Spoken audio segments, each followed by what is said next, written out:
Today, I'm not just angry, but I'm really, really saddened to know that this beautiful country, Jamaica, has been ripped and torn apart by murders. Last year, we experienced over 1,005 killings. This year, not even the 8th day after New Year 2015, and we already experienced over 24 brutal murders.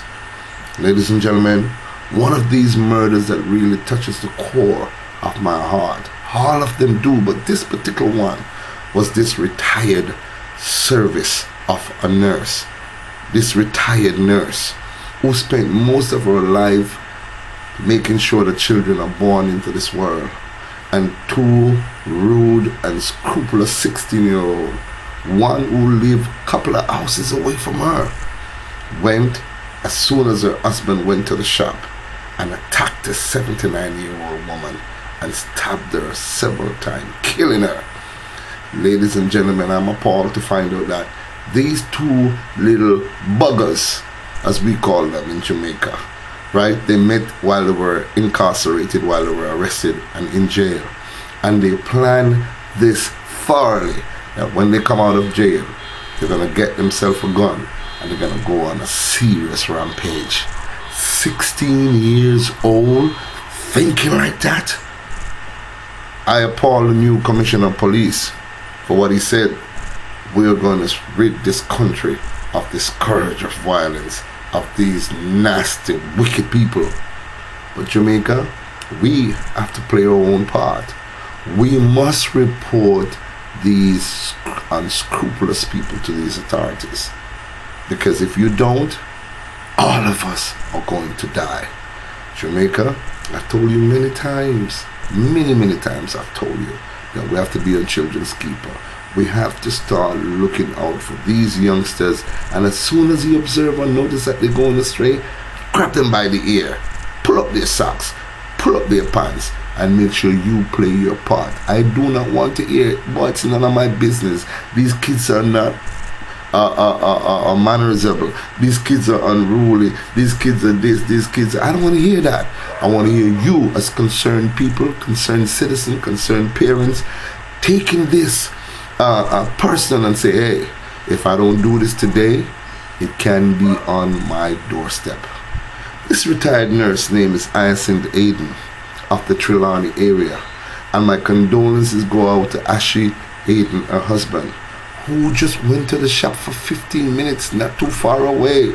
A matter of fact, the appalling thing about this, ladies and gentlemen, this beautiful lady, this beautiful grandmother, this beautiful retired nurse gave one of these culprits a phone when he begged her that he didn't have a phone.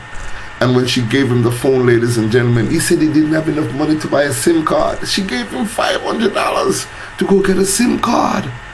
And then days later, you bring a friend and you ransack the house, and when she heard you ransacking the house, you stabbed her to death. Both of you, I don't care how young you are, should get the death penalty. And it's about time we start thinking about doing that, Jamaica. They say the death penalty would not occur, would not deter criminals from committing crimes. But ladies and gentlemen, we have to do something. We have to do something, or if not, we're going to experience not just 24 murders, but 2,400 murders. Jamaica is one of the most beautiful countries on the planet Earth. I am doing my part because, ladies and gentlemen, let me tell you something. I'm concerned about what is happening. I love this country from the core depth of my heart. And every time I see these wickedness that is happening to our citizens, people who have given up their service, a nurse, a teacher, a doctor. Can you imagine? These are the people that they're killing, people that have provided a service, people who have given them life. What is happening? I'm sad. I'm sad, Jamaica. I'm sad.